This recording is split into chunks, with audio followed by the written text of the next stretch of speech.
আজ আমি আরও একটি রেসিপি নিয়ে চলে এসেছি। তো আজ আমি রান্না করব সবজি, আর এই সবজিটা কিন্তু একদম অল্প সবজি দিয়ে রান্না করব। খুবই সিম্পল একটি সবজি। আর এই সবজিটা রান্না করার জন্য আমি এখানে নিয়েছি পটলগুলো সুন্দর করে কেটে নিয়েছি। আর পটলের সাথে দিয়ে দিয়েছি দুটো আলুর সাথে দিয়ে দিয়েছি ক্যাপসিকাম। আর ক্যাপসিকাম দিয়ে আর আলু দিয়ে আর এই পটল দিয়ে এই ভাজিটা করে এখন রুটির সাথে কিংবা গরম গরম পরোটার সাথে কিংবা দুপুরে গরম ভাতের সাথে খেলে ভীষণ মজা। তো আসসালামু আলাইকুম, আমি রুমানা নতুন আরও একটি রেসিপি নিয়ে চলে এসেছি।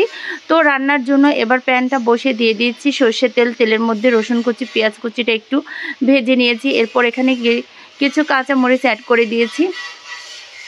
তো আমি কিন্তু এখন এইভাবে কিন্তু পেঁয়াজ আর রসুন আর কাঁচামরিচগুলোকে সুন্দর করে ভেজে নিয়েছি। এখানে কিন্তু সবজিগুলোকে আমি সুন্দর করে ধুয়ে পরিষ্কার করে রেখেছিলাম ঝরা করে। তো এখন আমি সবজিগুলো তেলের মধ্যে দিয়ে দিয়েছি। তো একদম সিম্পলভাবেই কিন্তু এই সবজিটা আমি ভাজি করব।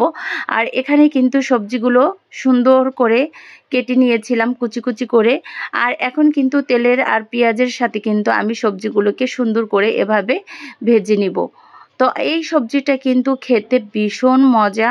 তো সাদা রুটির সাথে এবং গরম গরম পরোটার সাথে সকালবেলা হলে কিন্তু খুবই ভালো হয়, এবং দুপুরে গরম ভাতের সাথে খেতেও কিন্তু এই সবজিটা ভীষণ মজা। তো এখন কিন্তু আমি তেলের সাথে সবজিটাকে একটু সুন্দর করে নেড়েচেড়ে দিয়েছি। এরপর ঢাকনা দিয়ে কিন্তু কিছুক্ষণের জন্য ঢেকে রেখেছিলাম। আর এখানে কিন্তু কোনো পানি অ্যাড করব না, এই তেলের সাথে কিন্তু আমি সবজিটাকে সুন্দর করে ভাজি করে নিব। তো এখানে কিন্তু আমি লবণটাও অ্যাড করে দিয়েছি। তো এরপর কিন্তু সবজিটা মাশাআল্লাহ প্রায় হয়ে আসছে। তো আমি কিন্তু আরও কিছুক্ষণের জন্য এভাবে ঢাকনা দিয়ে ঢেকে রেখে দিব।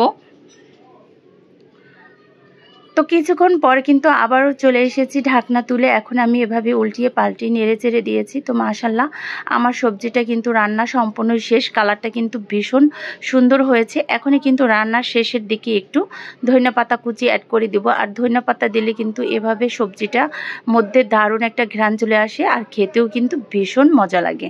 তো কীরকম হলো আমার রেসিপিটা অবশ্যই কমেন্টে জানিয়ে দেবেন। আর এরকম সবজি খেতে কে কে পছন্দ করেন অবশ্যই কমেন্টে জানাতে ভুলবেন না। তো রান্নাটা কিন্তু সম্পূর্ণই শেষ। এরপর কিন্তু একটি বাটিতে পরিবেশন করে নিব। তো সবাই ভালো থাকবেন, সুস্থ থাকবেন, আর নতুন নতুন রেসিপি দেখার জন্য অপেক্ষায় থাকবেন। তো এরপর কিন্তু আমি বাটিতে তুলে নিয়েছি। এখনই কিন্তু এই বাটির মধ্যে সম্পূর্ণ ভাজিটা এভাবে তুলে পরিবেশন করে নেব। মাশাআল্লাহ দেখতে কিন্তু দারুণ হয়েছিল, আর খেতেও কিন্তু অসাধারণ হয়েছিল। তো একদম সিম্পলভাবে তৈরি করে নিলাম খুবই মজাদার একটি সবজি। তো আজকের মতো বিদায় নিলাম। সবাই ভালো থাকবেন, সুস্থ থাকবেন।